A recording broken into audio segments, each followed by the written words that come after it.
লোকবল বাড়ানোর পরও ভোট গ্রহণের ৪১ ঘণ্টাতেও ফল আসেনি জাকসুর। এখনও ৬টি হলের কেন্দ্রীয় সংসদের গণনা বাকি, শেষ হয়েছে ১৫টির। এনে সবশেষ খবর জানাতে এই মুহূর্তে জাহাঙ্গীরনগর বিশ্ববিদ্যালয় ক্যাম্পাস থেকে যুক্ত হয়েছেন সহকর্মী শাহাদাত অভ্র এবং সাজিদ আরাফাত। তবে শুরুতেই অভ্র, আপনার কাছে জানতে চাই, জাকসুর কেন্দ্রীয় সংসদের ২১টি হলের মধ্যে তো এখনও বাকি ৬টির, সেই হিসেব করলে দুপুরের আগে কি ভোট গণনা শেষ হয়ে ফল ঘোষণার কোনো সম্ভাবনা রয়েছে কিনা? রওশন, এই যে গণনা সেটি কিন্তু ম্যানুয়ালি হচ্ছে, যার কারণে ঠিক কখন শেষ হবে সেটি কিন্তু নিশ্চিতভাবে কোনোভাবেই বলা যাচ্ছে না। আর তার সাথে সাথে যদি জানিয়ে রাখতে চাই,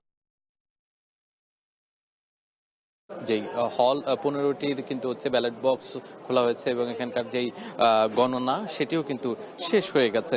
তার পাশাপাশি কিন্তু হচ্ছে ৬টি, আর মাত্র ৬টি বাকি। তবে সেটি আদতে কত সময় লাগতে পারে সেই সম্পর্কে কিন্তু হচ্ছে এখনো পর্যন্ত নিশ্চিতভাবে বলা যাচ্ছে না। তবে আশা করা যাচ্ছে যে দুপুরের মধ্যে ২টা অথবা ঠিক ২টার আশেপাশে কিন্তু হচ্ছে শেষ হওয়ার কিন্তু একটা সম্ভাবনা আছে। কেউ কেউ বলছেন যে তারও আগেও সম্ভাবনা আছে। তবে কতটা তাড়াতাড়ি হচ্ছে ভোট গণনা করা যাবে সেটা তার উপরে কিন্তু হচ্ছে নির্ভর করছে।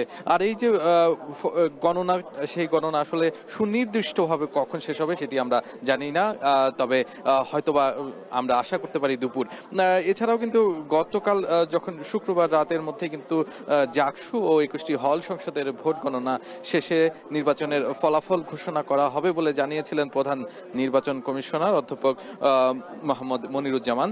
এর আগে বিশ্ববিদ্যালয় প্রক্টর ও নির্বাচনের সদস্য সচিব একেএম রাশিদুল আলম জানিয়েছিলেন কিন্তু গতকাল শুক্রবার রাত ১০টা থেকে ১১টার মধ্যে সম্পূর্ণ যেই ভোট, সেই ভোট গণনা শেষ হবে এবং বেসরকারিভাবে ফলাফল প্রকাশ করতে পারবেন বলেও আশা করেছিলেন তিনি।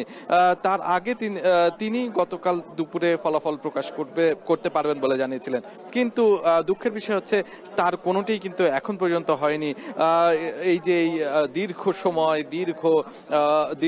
সময়ের নাটকীয়তা, নানা রকম নাটকীয়তা আমরা দেখতে পেয়েছি। বিশেষ করে হচ্ছে যখন হচ্ছে ভোট চলছিল প্রায় ৩টা নাগাদ কিন্তু হচ্ছে এই ছাত্র দলের ভোট বর্জন থেকে শুরু করে এর পরবর্তীতে কিন্তু আমরা লক্ষ্য করেছি একজন শিক্ষিকা তিনি কিন্তু হচ্ছে এই যে এখানে যখন প্রবেশ করেন তখন কিন্তু তিনি হচ্ছে মারা যান। সেই জায়গা থেকেও কিন্তু হচ্ছে একটা শোকের ছায়া আমরা লক্ষ্য করেছি। এই পুরো জাকসু নির্বাচনে কিছুটা হলেও প্রভাব পড়েছে। তার পাশাপাশি কিন্তু হচ্ছে মাঝে কিন্তু অনেকটা সময় ভোটের যে গণনা সেটি কিন্তু হচ্ছে বন্ধ ছিল। তার পাশাপাশি কিন্তু হচ্ছে এই ধীর গতির যে ভোট গণনা সেটির কিন্তু হচ্ছে কিছুটা হলেও গতি দিতে কিন্তু আরো বেশ কিছু টেবিল বসানো হয়েছে এবং গণনায় কিন্তু অনেক মানুষকে একই সাথে হচ্ছে এখানে আনা হয়েছে। আমরা দেখতে পেয়েছি ২১টির মতো কিন্তু হচ্ছে টেবিল বসানো হয়েছে। সেই টেবিলে কিন্তু হচ্ছে গণনা চলছে একের পর এক। যেহেতু নাটকীয়তার অন্যতম একটি জায়গায় ছিল হচ্ছে এই যে হাতে গণনা, এটির কিন্তু কোনো ধরনের পরিকল্পনা ছিল না, বরঞ্চ ছিল যেই ওইমা শিটগুলো আছে শিটগুলো হচ্ছে মেশিনের মাধ্যমে গণনা হওয়ার কথা থাকলেও সেই মেশিনের মাধ্যমে কিন্তু হচ্ছে গণনা হয়নি। এর বড় একটি অভিযোগ আসে ছাত্র দলের পক্ষ থেকে, ছাত্র দলের যে প্যানেল, সেই প্যানেল সমর্থিত যে প্যানেল, সেই প্যানেলের পক্ষ থেকে। এর পরবর্তীতে কিন্তু হচ্ছে ম্যানুয়ালি এই যে এই ভোট গণনা, সেই ভোট গণনা কিন্তু হচ্ছে করার কথা জানানো হয়। এই জাকসু নির্বাচনের যে কমিশনার আছেন তিনি কিন্তু এটা আমাদেরকে জানান। এর পরবর্তী সময় আমরা দেখেছি যে ধীরগতির যেই গণনা সেটিকে সচল করতে গতকালকে রাত থেকে আমরা দেখতে পেয়েছি প্রায় ২১টি হচ্ছে টেবিল বসানো হয়েছে এবং একের পর এক কিন্তু হচ্ছে যত তাড়াতাড়ি সম্ভব চেষ্টা করে যাচ্ছেন তারা যে কোনো মূল্যেই হোক এই যে এই ফল গণনা, সেই ফল গণনা যেন হচ্ছে খুব দ্রুত করা যায়। তার পাশাপাশি কিন্তু হচ্ছে যদি জানিয়ে রাখতে চাই, এই যে আজকে কিন্তু হচ্ছে ৩য় দিনের মতো হচ্ছে এই যে ফল গণনা সেটি কিন্তু হচ্ছে চলছে। তার পাশাপাশি বৃহস্পতিবার সকাল সকাল 10টা থেকে হচ্ছে বিকেল 5টা পর্যন্ত এই ভোটগুলো হচ্ছে সংগ্রহ হয়। এর পরবর্তীতে বৃহস্পতিবার রাতেই ফল ঘোষণা করার কথা থাকলেও আজ পর্যন্ত ফল ঘোষণা করা হয়নি। আশা করা যায় দুপুরের মধ্যেই এই ফল জাকসু নির্বাচনের ফল সেটি কিন্তু আমাদের হাতে আসবে। এই ছিল আমার কাছে সর্বশেষ রওশন। আমরা এবার জাকসু নির্বাচন নিয়ে প্রার্থীদের প্রতিক্রিয়া জানতে চাই। সাজিদ, আপনি তো অনেকক্ষণ ধরেই প্রার্থীদের সাথে রয়েছেন, কথা বলছেন, দীর্ঘক্ষণ অপেক্ষার পর তারা কি বলছেন?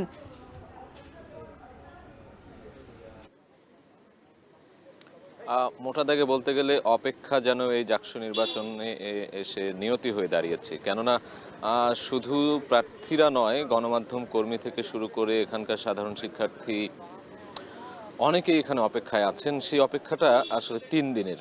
আজকে তৃতীয় দিনের মতো ভোট গণনা চলছে।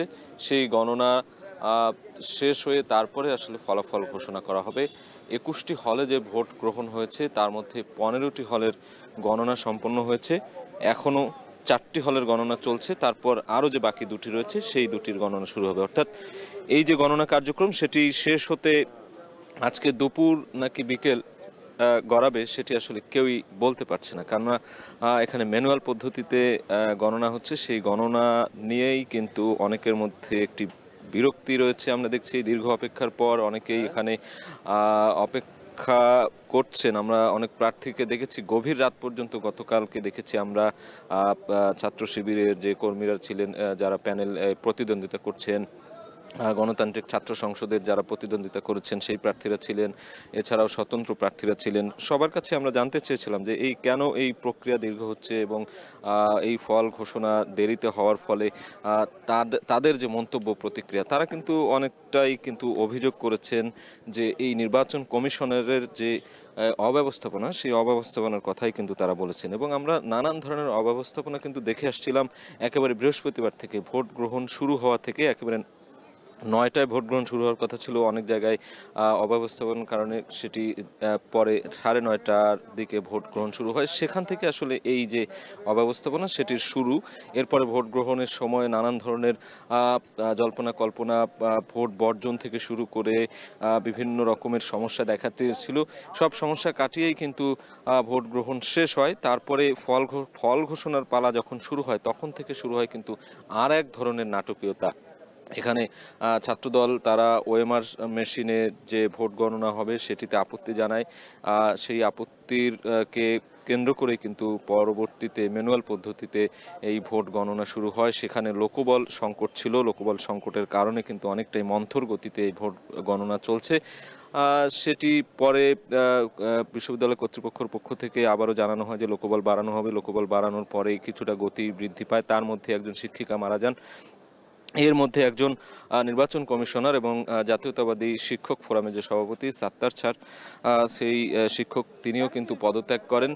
এইভাবেই কিন্তু নানা নাটকীয়তার মধ্যে চলছে। এখন যে দৃশ্য আমি দেখাচ্ছি, এখানে দীর্ঘ অপেক্ষার পর অনেকটাই শূন্যতা বিরাজ করছে। অনেকেই কিন্তু ক্লান্তিময় যে অপেক্ষা, সেই ক্লান্তিকর অপেক্ষার কারণেই এখান থেকে চলে গিয়েছেন তাদের যে হল রয়েছে কিংবা আশেপাশে যে বাসায় রয়েছে তারা। এবং পরবর্তীতে হয়তো তারা আর কিছুক্ষণ পরে এখানে আসবেন আমরা জানতে পেরেছি। কেননা এখানে কিন্তু প্রার্থীরা সকালের পর ভিড় করে থাকেন অনেকটাই, কিন্তু এখন পর্যন্ত হয়তো আপডেট তারা পাচ্ছেন যে 15টি হল, বাকি যে 6টি হল রয়েছে সেটি শেষ মুহূর্তে হয়তো তারা আবারও আসবেন এবং গণমাধ্যম কিংবা আমরা যারা রয়েছি তাদের কাছে তাদের প্রতিক্রিয়া ব্যক্ত করবেন। তবে পাল্টা অভিযোগের মধ্য দিয়েই কিন্তু এই জাকসু নির্বাচন অনেকটাই নজর কেড়েছে বলা চলে দেশবাসীর কাছে। এবং অনেকে অভিযোগ করছিলেন এটি আসলে একটি খারাপ উদাহরণ হয়ে থাকবে, একটি অব্যবস্থাপনা সহ এখানে যে নানান ধরনের যে বিষয়গুলো হয়েছে সেটি আসলে আগামী দিনে নির্বাচন কেন্দ্রিক যে খারাপ একটি উদাহরণ সেটি হয়ে থাকবে বলে এখানকার যারা প্রার্থী এবং শিক্ষার্থী রয়েছেন তারা আমাদেরকে জানিয়েছেন। তো এই ছিল এই মুহূর্তে জাকসু নির্বাচনের সবশেষ খবর।